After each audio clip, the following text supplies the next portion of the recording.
जोमेटो की शुरुआत 2008 में हुई थी, लेकिन तब इसका नाम जोमेटो नहीं था, foodiebay.com। तब Deepinder Goyal Bain and company में कंसल्टेंट का जॉब कर रहे थे और जब कंपनी का लंच होता था तो कुछ लोग अपना लंच लेकर आते थे और कुछ कैंटीन से ऑर्डर करते थे और कुछ बाहर के रेस्टोरेंट से खाना मंगवाते थे। बाहर के रेस्टोरेंट का मेनू कार्ड कैफेटेरिया में होता था, जिसे जो भी मंगाना रहता था वह कॉल करके मंगवा लेता था, लेकिन इसमें लोगों को काफी प्रॉब्लम होता था। तब दीपेंद्र गोयल ने एक वेबसाइट बनाया foodiebay.com और उसमें कुछ मेनू को अपलोड कर दिया। अब लोगों ने उस वेबसाइट को यूज करना स्टार्ट किया। पहले बेन एंड कंपनी के एम्प्लॉय उसे यूज करने लगे, फिर उनकी फैमिली और फिर उनके दोस्त, और फिर धीरे धीरे उस वेबसाइट पर ट्रैफिक आने लगा। भाई, अगर आप कोई प्रॉब्लम सॉल्व करोगे और वो भी मुफ्त में, तो लोग उसकी सेवा लेंगे। अच्छे ट्रैफिक को देखकर दीपेंद्र गोयल ने लगातार मेनू अपलोड करने का काम जारी रखा और 2010 आते आते 8000 रेस्टोरेंट को foodiebay.com से जोड़ दिया और उस वेबसाइट पर लगभग 20 लाख लोग विजिट भी कर रहे थे। वेबसाइट पर इतने विजिटर को देखकर कुछ रेस्टोरेंट अपने रेस्टोरेंट का एडवर्टीजमेंट भी करवाने लगे, जिससे वेबसाइट की अर्निंग होने लगी और तब दीपेंद्र गोयल ने अपना जॉब छोड़ दिया। वैसे जब भी आप कोई बड़ा बिजनेस करना चाहते हो और उसे बड़ा बनाना चाहते हो, तब उसके लिए फंड रेज करने की कोशिश करते हो, लेकिन जोमेटो के साथ तो कुछ और ही हुआ। नौकरी.com के फाउंडर संजीव भीखचंदानी को कहीं से foodiebay.com के बारे में पता चला। उन्होंने देखा कि यह तो बिल्कुल अपने जैसा ही बिजनेस है। जिस तरह से नौकरी.com, 99acre.com, जीवनसाथी.com काम कर रहा है, उसी तरह से foodiebay.com काफी अच्छा काम कर रहा और इसका एक बड़ा कस्टमर बेस तैयार हो चुका है। तब संजीव भीखचंदानी ने दीपेंद्र गोयल को एक मेल डाला कि क्या फंडिंग चाहिए, और इस तरह से एक बड़े इन्वेस्टर का खुद से चलकर फंड ऑफर करना यह बता रहा था कि इस कंपनी में कुछ तो है जो अच्छा हो रहा है। और दीपेंद्र गोयल ने इस ऑफर को ठुकराया नहीं और $1 मिलियन का फंड उन्हें मिल गया। वैसे इस फंडिंग की भी बड़ी इंटरेस्टिंग स्टोरी है। संजीव भीखचंदानी के ईमेल पर दीपेंद्र गोयल ने ध्यान ही नहीं दिया। बाद में उन्हें पता चला कि नौकरी.com के फाउंडर खुद ईमेल कर रहे हैं और इन्वेस्ट करना चाहते हैं। तब दीपेंद्र गोयल ने ईमेल का जवाब भेजा और पूछा कब आऊं। इस पर संजीव भीखचंदानी ने सुबह 10 बजे मिलने का टाइम दे दिया, लेकिन दीपेंद्र गोयल लेट उठा करते थे। उन्होंने लिखा, सर मैंने आपका मेल नहीं देखा था, कोई और टाइम दे दो। उधर से जवाब आया 2 बजे मिल लो। दीपेंद्र गोयल ने देखा 2 बजे मिलना है, 12 बज चुके हैं और जाना है गुड़गांव से नोएडा। संजीव भीखचंदानी से मिलने के चक्कर में गाड़ी तेज भगाई, दूसरे की गाड़ी को टक्कर भी मारा। खैर, दीपेंद्र गोयल ने 25% के बदले $500 मिलियन की डिमांड रखी, लेकिन मिला $1 मिलियन फॉर 33%। और इस तरह से दीपेंद्र गोयल को पहली इन्वेस्टमेंट मिली। इन्फोएज यानी नौकरी.com की पेरेंट कंपनी ने लगातार इस जोमेटो में इन्वेस्टमेंट किया और अब तक लगभग 4000 करोड़ रुपए का इन्वेस्टमेंट कर चुकी है। जोमेटो ने इन्फोएज को निराश भी नहीं किया। आज यानी जुलाई 2025 में वह 4000 करोड़ रुपए 37,000 करोड़ रुपए हो चुके हैं। अब जोमेटो का पहला इन्वेस्टर इन्फोएज जैसा मिला हो तो दूसरे इन्वेस्टर भी उनके पीछे पीछे आ गए। सेक्वाया, BY कैपिटल और दूसरे इन्वेस्टर ने जोमेटो में कुल $238 मिलियन का इन्वेस्टमेंट किया। तब जोमेटो foodiebay.com था और जोमेटो को फाउंडर दीपेंद्र गोयल को यह एहसास हुआ कि अगर कुछ बड़ा करना है, इस रेस्टोरेंट बिजनेस के अलावा अगर कुछ और करना है, तो इस फूड शब्द को हटाना होगा, जो कि बाद में प्रॉब्लम कर सकता था। इसलिए दीपेंद्र गोयल ने कंपनी का नाम जोमेटो कर दिया। हालांकि वह अपनी कंपनी का नाम टोमेटो रखना चाहते थे, लेकिन यह डोमेन अवेलेबल नहीं था, इसलिए कंपनी का नाम जोमेटो पड़ा। वैसे जोमेटो का डोमेन खरीदने के लिए भी उन्हें $10,000 खर्च करने पड़े, जिसके लिए वे तैयार नहीं थे। इन्वेस्टर के कहने पर ही दीपेंद्र गोयल ने जोमेटो नाम के लिए $10,000 खर्च किए। 2011 आते आते जोमेटो ने लगभग 40,000 रेस्टोरेंट को जोड़ लिया था और उनका धंधा 12 शहरों तक फैल गया था और उस समय तक इसकी कमाई का मुख्य स्रोत एडवर्टीजमेंट था। 2012 तक उनके पास लगभग 1000 एडवर्टाइजर थे। इसके बाद जोमेटो ने अपना धंधा दूसरे देशों में शुरू किया। 2014 में स्विगी फूड डिलीवरी कंपनी के रूप में मार्केट में इंटर करती है, जबकि उस समय तक जोमेटो सिर्फ एक रेस्टोरेंट लिस्टिंग कंपनी ही थी। 2015 तक जोमेटो के पास 14 लाख कस्टमर थे और 22 कंट्री में अपना धंधा फैलाया हुआ था। कंपनी के पास रेस्टोरेंट डाटा था, कस्टमर डाटा भी था और पैसा भी था, लेकिन एक्सपेंशन उस तरीके से नहीं हो रहा था जैसा चाहते थे। तब जोमेटो मार्च 2015 में अपना फूड डिलीवरी बिजनेस स्टार्ट करता है। इस वक्त तक दीपेंद्र गोयल समझ चुके थे कि अपना खुद का टेक्नोलॉजी डेवलप करने में काफी वक्त लगेगा, बेहतर है बनी बनाई टेस्टेड टेक्नोलॉजी खरीद लो, समय बचेगा, कंपनी के एक्सपेंशन में मदद मिलेगा। तब जोमेटो ने दूसरे कंपनियों को एक्वायर करना स्टार्ट किया जो इनकी फूड डिलीवरी को कस्टमर तक पहुंचाने में मददगार हो सकती थी। एक कंपनी थी नेक्स्ट टेबल जो कि टेबल बुकिंग का काम करती थी, उसे खरीद लिया। एक कंपनी थी रनर जो डिलीवरी का काम करती थी, उसे खरीद लिया। एक कंपनी थी उबर ईट्स जो फूड डिलीवरी बिजनेस में काम करती थी, उसे भी खरीद लिया। यानी जोमेटो ने अपने जैसे कई छोटे बिजनेस को भी खरीद लिया। हर कंपनी की अलग स्ट्रेटजी, अलग टेक्नोलॉजी जो जोमेटो को रोबस्ट बना रही थी।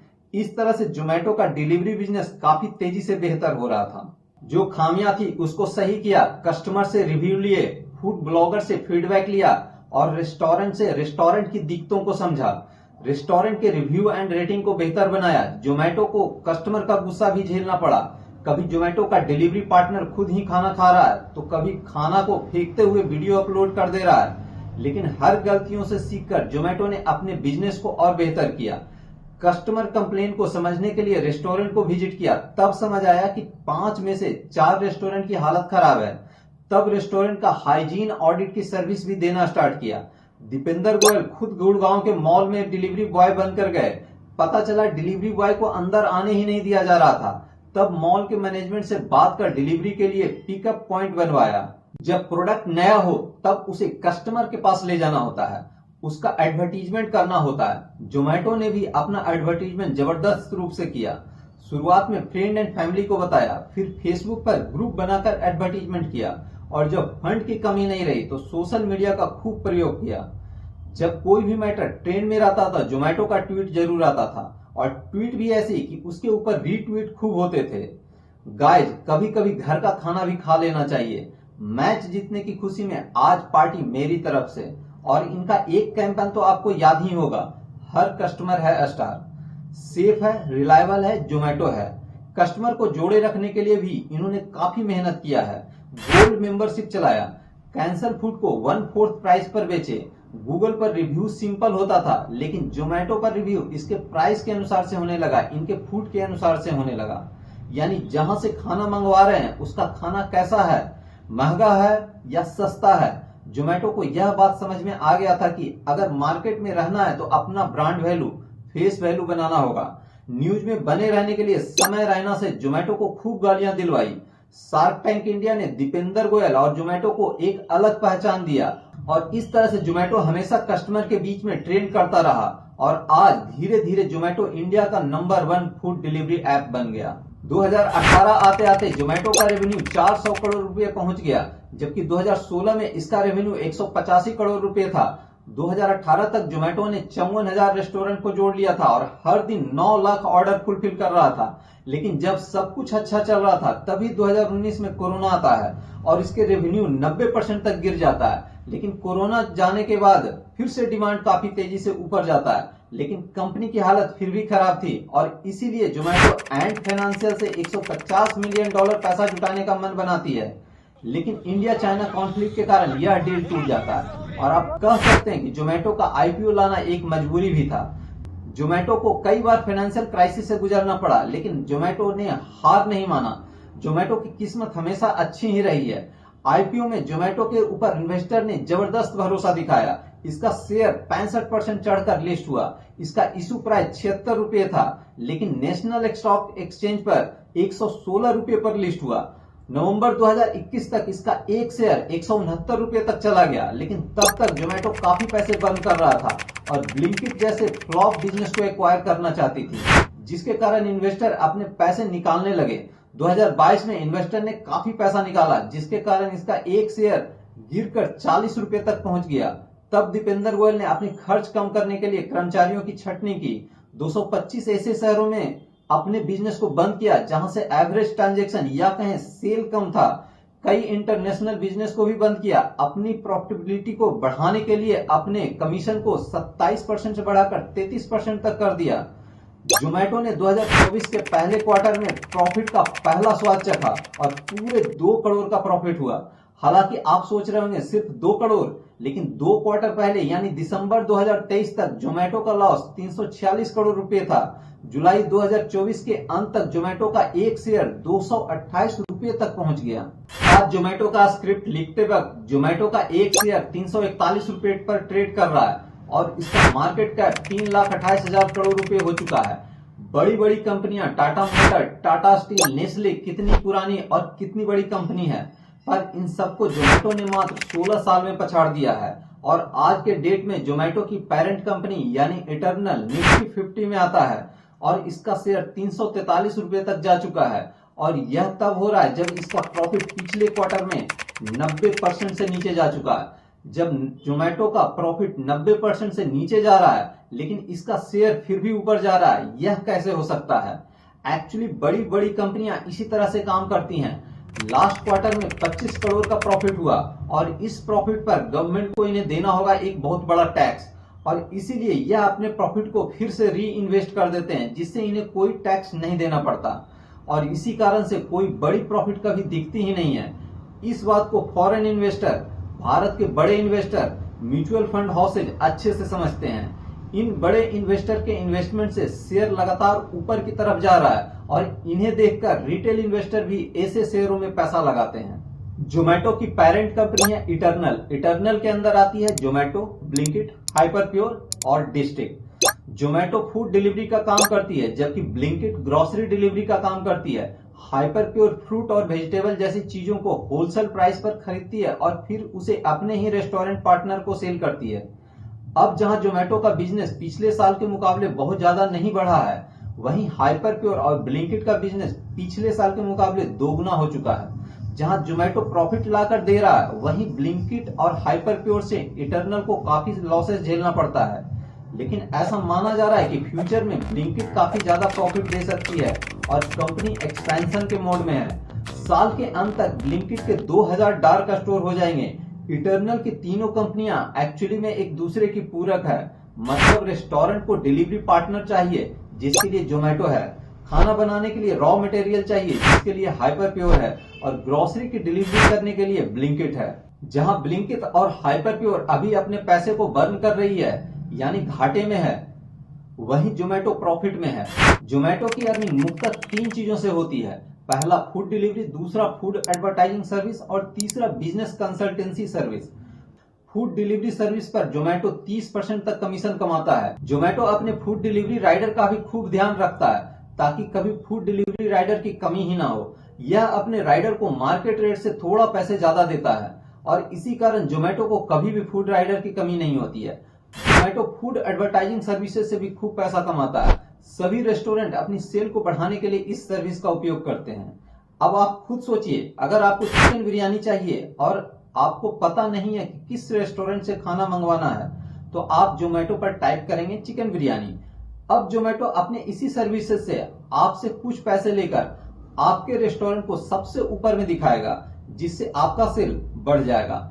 अगर आपका खाना अच्छा है तो रिपीट कस्टमर भी आपको मिल जाएंगे और इसीलिए रेस्टोरेंट इस सर्विस का उपयोग करते हैं। जोमेटो अपने बिजनेस कंसल्टेंसी सर्विसेज से भी पैसा कमाता है। जोमेटो को हर सिटी के हर कोने का टेस्ट के बारे में पता है, कहां पर कस्टमर बिरयानी पसंद करते हैं, कहां पर पिज्जा पसंद करते हैं और अगर बिरयानी पसंद करते हैं तो किस रेट का पसंद करते हैं, यह भी उन्हें पता है और इसीलिए रेस्टोरेंट पार्टनर जोमेटो से बिजनेस कंसल्टेंसी सर्विसेज लेते हैं। अब बात करते हैं सबसे बड़े प्रश्न का। जोमेटो का शेयर अभी 341 पर ट्रेड कर रहा है जबकि पीई रेशियो 98 है। लास्ट क्वार्टर यानी अप्रैल 2025 में जोमेटो का प्रॉफिट 90% से गिर गया है। प्रॉफिट 253 करोड़ से घटकर 25 करोड़ रह गया है। तो क्या जोमेटो का शेयर लेना चाहिए या नहीं? इसका जवाब छिपा है 2025 के पहले क्वार्टर के ही रिजल्ट में, जहां इसका प्रॉफिट 253 करोड़ से घटकर 25 करोड़ हो गया है। लेकिन अगर आप रेवेन्यू को देखें तो 4206 करोड़ से बढ़कर यह 7167 करोड़ हो गया है, यानी रेवेन्यू में 70% का जंप आया है। इसके इनकम का भी कुछ ऐसा ही हाल है। इसका इनकम 4442 करोड़ से बढ़कर 7521 करोड़ हो गया है, यानी यहाँ भी 69% का जंप। लेकिन इतना इनकम होने के बाद भी प्रॉब्लम कहाँ है? तो दोस्तों प्रॉब्लम कहीं नहीं है। बड़ी कंपनियां अपने प्रॉफिट को दोबारा इन्वेस्ट कर देती हैं और यह आपको इसके एक्सपेंडिचर में दिखेगा। इसका खर्च 4203 करोड़ से बढ़कर 7433 करोड़ हो गया है, यानी खर्चे में 76% की बढ़ोतरी। और इसी कारण से इसके इन्वेस्टर, इसके शेयर होल्डर इस पर इतना भरोसा दिखा रहे हैं। अगर एक नजर इसके शेयर होल्डिंग पैटर्न पर देखें तो आज के डेट में फॉरेन इन्वेस्टर के पास 42% शेयर हैं, रिटेल के पास 31% शेयर हैं और म्यूचुअल फंड हाउसेज के पास 21% शेयर हैं।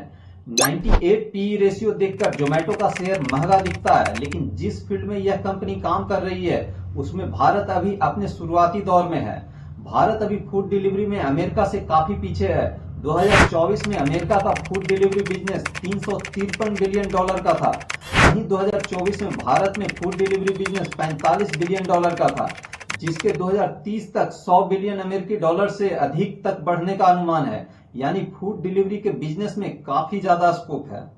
अब इंडिया में हर किसी के हाथ में इंटरनेट नहीं है। फूड डिलीवरी से ज्यादा ग्रोसरी और अन्य सामानों की डिलीवरी का स्कोप भी काफी ज्यादा है, जिसके लिए ब्लिंकिट और हाइपरप्योर अपने रेवेन्यू में क्वार्टर दर क्वार्टर बड़ी छलांग लगा रहा है। इसके रेवेन्यू लगातार बढ़ रहे हैं। इटर्नल ने अपने पोर्टफोलियो में डिस्ट्रिक्ट, जो कि एक मूवी इवेंट बुक करने का बिजनेस है, इसे भी शामिल कर लिया है। अभी डिस्ट्रिक्ट भी काफी पैसा बर्न कर रहा है। मेरी राय में जोमेटो का शेयर आपको होल्ड करके चलना चाहिए, क्योंकि जोमेटो का पी रेशियो 98 है, जो काफी ज्यादा है। इसका शेयर ऑल टाइम हाई लगा चुका है और इसका मार्केट कैप 3.25 लाख करोड़ रुपए से ज्यादा हो चुका है। लेकिन इटर्नल के बिजनेस को ध्यान से देखें तो हमें ऐसा महसूस होता है कि जोमेटो, ब्लिंकिट, हाइपरप्योर, इन तीनों का बिजनेस आने वाले वक्त में कई गुना से बढ़ेगा। यानी लॉन्ग टर्म के लिए जोमेटो का शेयर खरीदारी के लिए रिकमेंडेड है। तो दोस्तों, आज के लिए इतना ही। आपको यह वीडियो कैसा लगा कमेंट में बताएं, और अगर चैनल को नहीं सब्सक्राइब किया तो सब्सक्राइब कर लें।